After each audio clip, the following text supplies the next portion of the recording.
அன்புள்ள ஜாக்டோஜி அமைப்பு சார்பில் நடைபெறும் நன்றி தெரிவிக்கும் மாநாட்டில் கலந்து கொண்டு சிறப்பித்துக் கொண்டிருக்கக்கூடிய மாண்புமிகு பொதுப்பணித்துறை அமைச்சர் ஏவா வேலு அவர்களே, மாண்புமிகு மருத்துவம் மற்றும் மக்கள் நல்வாழ்வுத்துறை அமைச்சர் மா சுப்பிரமணியன் அவர்களே, மாண்புமிகு பள்ளிக்கல்வித்துறை அமைச்சர் தம்பி அன்பில் மகேஷ் பொய்யாமொழி அவர்களே, ஜாக்டோஜி அமைப்பினுடைய மாநில ஒருங்கிணைப்பாளர்கள் திரு பாஸ்கரன் அவர்களே, திரு தியாகராஜன் அவர்களே, திரு தாஸ் அவர்களே, திரு வின்சன் பாலராஜ் அவர்களே, திரு முத்துசாமி அவர்களே, திரு மயில் அவர்களே, திரு சண்முகநாதன் அவர்களே, திரு சேகர் அவர்களே, திரு அரசு அவர்களே, திரு பாக்கியராஜ் அவர்களே, திரு வெங்கடேசன் அவர்களே, திரு சோமசுந்தரம் அவர்களே, திரு ராபின்சன் அவர்களே, திரு சங்கரலிங்கம் அவர்களே, திருமதி மலர்வழி அவர்களே, திரு ஆறுமுகம் அவர்களே, திரு காந்திமதிநாதன் அவர்களே மற்றும் மாநில ஒருங்கிணைப்பாளர்களே, ஜாக்டோஜி அமைப்பினுடைய உயர்மட்ட குழுவினுடைய உறுப்பினர்களே, நிர்வாகிகளே, அரசு ஊழியர்களே, ஆசிரியர் பெருமக்களே, அரசு பணியாளர்களே, பத்திரிகை மற்றும் ஊடகத்துறை சார்ந்திருக்கக்கூடிய நண்பர்களே,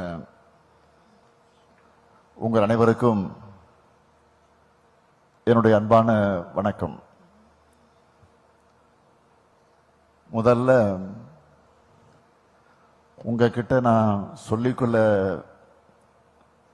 விரும்புவது என்ன என்றால், நன்றி சொல்லி நமக்கான உறவை தூரமாக்கிடாதீங்க.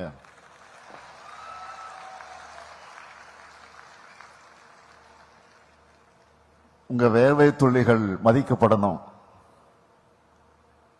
கண்ணீர் துளிகள் துடைக்கப்பட வேண்டும்னு தான் உங்களுடைய கோரிக்கைகளை நாங்கள் நிறைவேற்றியிருக்கிறோம். மக்கள் பிரதிநிதிகளாக ஆட்சிக்கு வரக்கூடிய, ஆட்சி பொறுப்புக்கு வரக்கூடிய நாங்களும், அரசு ஊழியர்களாக மக்களுக்காக பணியாற்றக்கூடிய நீங்களும் சேர்ந்துதான் அரசாங்கம்.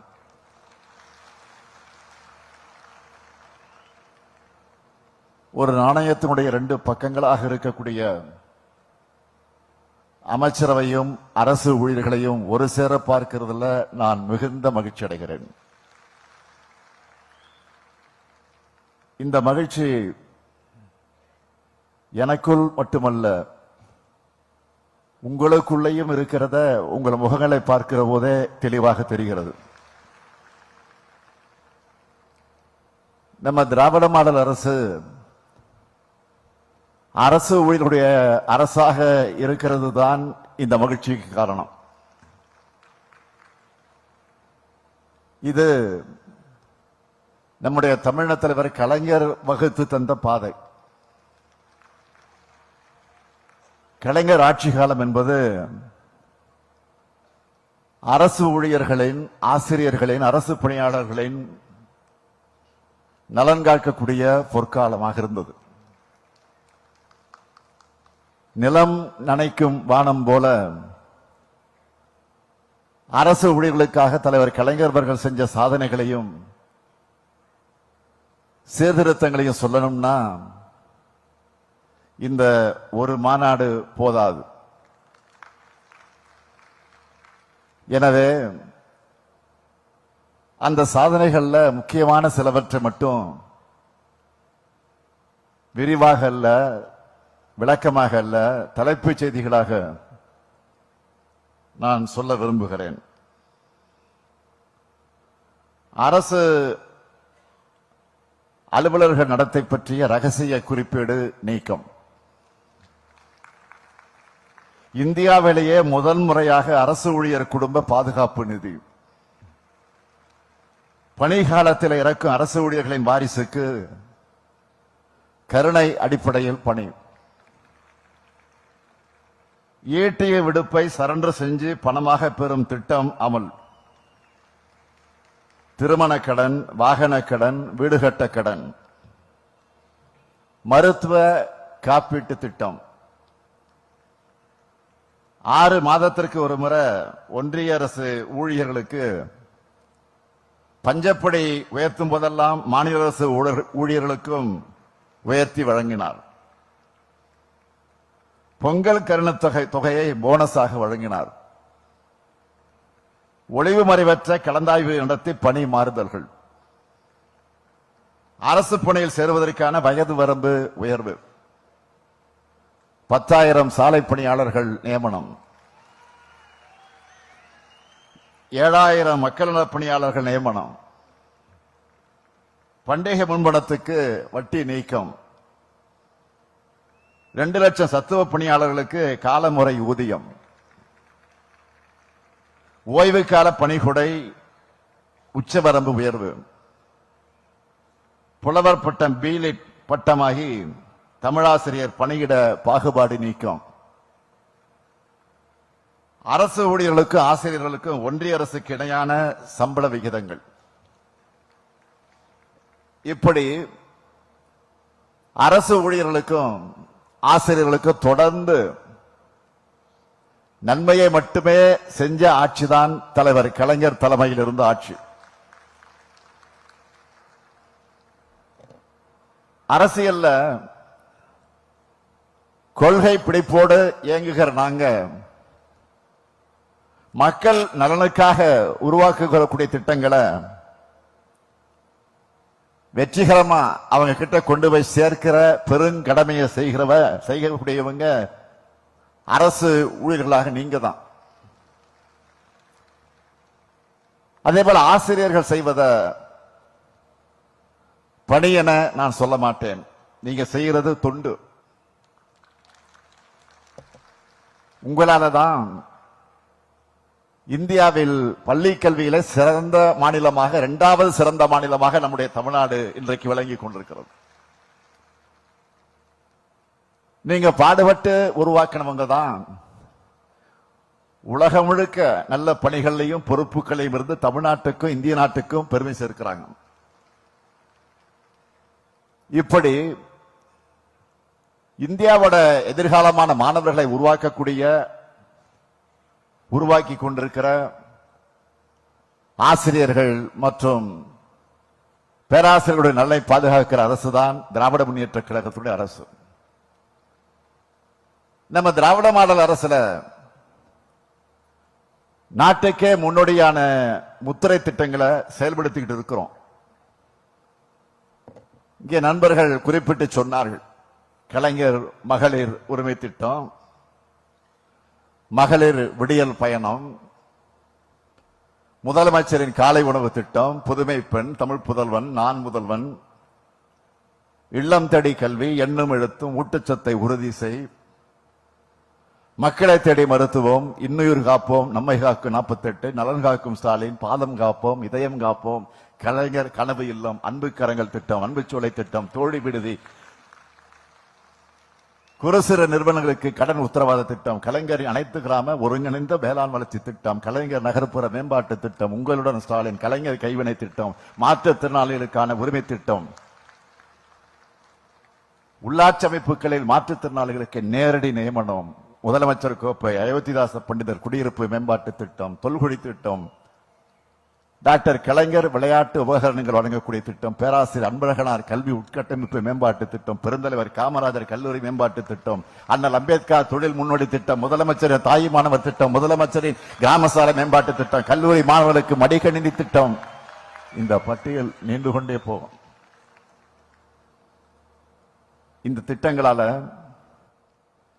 திராவிட மாடல் அரசுக்கு நற்பெயரும் செல்வாக்கும் கிடைச்சிருக்குன்னா அந்த பெருமையில பெரும் பங்கு அரசு ஊழியர்களுக்கான உங்களுக்காகத்தான். அது உங்களுக்குத்தான் முழு உரிமை இருக்கு. அதுக்கான எங்களுடைய நன்றியை சொல்வதற்கான வாய்ப்பா இந்த மாநாட்டை நான் ஏற்றுக்கொண்டு வந்திருக்கிறேன். இந்த மேடையில நின்று அனைத்து அரசு ஊழியர்களுக்கும் அரசு பணியாளர்களுக்கும் நன்றியை நான் மீண்டும் மீண்டும் தெரிவித்துக் கொள்கிறேன். அரசின் கண்களாக கரங்களாக செயல்பட்டுக் கொண்டிருக்கக்கூடிய உங்களுக்காக நம்ம திராவிட மாடல் அரசில் செய்யப்பட்டிருக்கக்கூடிய திட்டங்கள் மற்றும் முன்னெடுப்புகள் முக்கியமான சிலவற்றை மட்டும் சொல்லணும்னா, கோவிட் பெருந்தொற்று காரணமா நிறுத்தி வைக்கப்பட்டிருந்த அகவிலைப்படை உயர்வை 2022 முதல் ஒன்றிய அரசுக்கு இணையா உயர்த்தி வழங்கினதோடு ஒன்றிய அரசுக்கு இணையா கால தாமதமின்றி அகவிலைப்படை உயர்வு தொடர்ந்து வழங்கப்பட்டு வருது. உங்களுடைய கோரிக்கை ஏற்று கடந்த ஆண்டு அக்டோபர் மாதம் முதல் அரசு பணியாளர்கள் தங்களுடைய ஈட்டிய விடுப்பை ஒப்படைப்பு செய்து பணமாக பெற்றுக்கொள்ளும் நடைமுறையை மீண்டும் செயல்படுத்தி இருக்கிறோம். நாட்டிலேயே வேற எங்கும் இல்லாத புதிய திட்டமா? அரசு பணியாளர் விபத்தில் உயிரிழக்க நேர்ந்தால் 1 கோடி ரூபாயும், இயற்கை மரணமடைந்தால் 10 லட்சம் ரூபாயும் ஆயுள் காப்பீட்டு தொகையா வழங்கிட்டு இருக்கிறோம். பணியிடை மரணமடையும் அரசு அலுவலர்கள் குழந்தைகளுக்கு 5 லட்சம் ரூபாய் முதல் 10 லட்சம் ரூபாய் வரை திருமண செலவுக்கான உதவியாகவும், மேலும் உயர்கல்வி பயில 10 லட்சம் ரூபாய் வரை நிதி உதவியும் வங்கிகள் மூலம் வழங்கப்பட்டு வருகிறது. அரசு பணியாளர்களுக்கு வழங்கப்பட்டு வந்த திருமண முன்பணம் 10,000 ரூபாயிலிருந்து 5 லட்சம் ரூபாயாக உயர்த்தி இருக்கிறோம். அரசு பணியாளர்களின் குழந்தைகளுக்கு வழங்கப்பட்ட கல்வி முன்பணம் தொழிற்கல்விக்கு 50,000 ரூபாயிலிருந்து 1 லட்சம் ரூபாயும், கலை மற்றும் அறிவியல் கல்விக்கு 25,000 ரூபாயிலிருந்து 50,000 ரூபாயும் உயர்த்தி வழங்கியிருக்கிறோம். அனைத்து மாநிலங்களை காட்டிலும் அதிகமாக தமிழ்நாட்டில் பணிபுரியக்கூடிய அரசு அலுவலர்கள் மற்றும் ஆசிரியர்களுக்கு வீடு கட்டுவதற்கான முன்பணம் 40 லட்சம் ரூபாயிலிருந்து 50 லட்சம் ரூபாயாக உயர்த்தி வழங்கிட்டு இருக்கிறோம். ஒழுங்கு நடவடிக்கைகளால் பணியிலிருந்து ஓய்வு பெறும் நாளன்று தற்காலிக பணியிட நீக்கம் செய்யப்படும் சூழ்நிலையை அகற்றி அரசு பணியாளர்களை ஓய்வு பெற அனுமதித்தது அன்றே ஆணையிட்டிருக்கிறோம். ஓய்வூதிய பணிக்குடையை 20 லட்சம் ரூபாயிலிருந்து 25 லட்சம் ரூபாயாக உயர்த்தி வழங்கியிருக்கிறோம். ஓய்வூதியதாரர்களுக்கு மருத்துவ காப்பீட்டு உதவி 10 லட்சம் ரூபாயாக உயர்த்தப்பட்டிருக்கு. மேலும் அவங்களுக்கான பொங்கல் பரிசு தொகையை 500 ரூபாயிலிருந்து 1000 ரூபாயாக உயர்த்தி வழங்குகிறோம். பெண் அரசு அலுவலர்களுடைய நீண்டகால கோரிக்கை ஏற்று மகப்பேறு விடுப்பை 9 மாதங்களிலிருந்து 12 மாதங்களாக உயர்த்தி இருக்கிறோம். பெண் அரசு ஊழியர்கள் தகுதிக்கான பருவத்தில் மகப்பேறு விடுப்பில் செல்ல நேர்ந்தால் அந்த காலத்தையும் தகுதிக்கான பருவமாக கருதணும் என்று ஆணையிட்டிருக்கிறோம். சத்துணவு அமைப்பாளர்கள், அங்கன்வாடி பணியாளர்கள், கிராம ஊராட்சி செயலர்களோடு சிறப்பு ஓய்வூதியத்தை உயர்த்தி இருக்கிறோம். குறு அங்கன்வாடி பணியாளர்கள் மற்றும் மணக்கள பணியாளர்களுடைய பணி நிறைவின் போது வழங்கப்படும் ஒட்டுமொத்த தொகை 1 லட்சம் ரூபாயிலிருந்து 2 லட்சம் ரூபாயாக உயர்த்தி வழங்குகிறோம். அங்கன்வாடி உதவியாளர்கள், சமையலர்கள், சமையல் உதவியாளர்கள் மற்றும் தூய்மை பணியாளர்களுக்கு பணி நிறைவின் போது வழங்கப்படும் ஒட்டுமொத்த தொகை 50,000 ரூபாயிலிருந்து 1 லட்சம் ரூபாயாக உயர்த்தி வழங்கப்படுது. சிறப்பு ஓய்வூதியம் பெற்று வரும் சத்துணவு அமைப்பாளர்கள், அங்கன்வாடி பணியாளர்கள், கிராம ஊராட்சி செயலாளர்கள் இறந்துட்டா அவங்களுடைய குடும்பங்களுக்கு குடும்ப ஓய்வூதியமாக 1,200 ரூபாயும், சிறப்பு ஓய்வூதியம் பெற்று வரும் குறு அங்கன்வாடி பணியாளர்கள் மற்றும் மணக்கள பணியாளர்கள் உள்ளிட்ட இதர சிறப்பு காலமுறை ஊதிய பணியாளர்கள் இறந்துட்டா அவங்களுடைய குடும்பத்துக்கு குடும்ப ஓய்வூதியமாக 1,100 ரூபாய் வழங்கப்பட்டு வருது. சிறப்பு ஓய்வூதியம் பெற்று வரும் அங்கன்வாடி உதவியாளர்கள், சமையலர்கள், சமையல் உதவியாளர்கள் மற்றும் தூய்மை பணியாளர்கள் உள்ளிட்ட இதர சிறப்பு காலமுறை ஊதிய பணியாளர்கள் இறந்துட்டா அவங்களுடைய குடும்பத்துக்கு குடும்ப ஓய்வூதியமாக 1000 ரூபாய் வழங்கப்பட்டு வருது.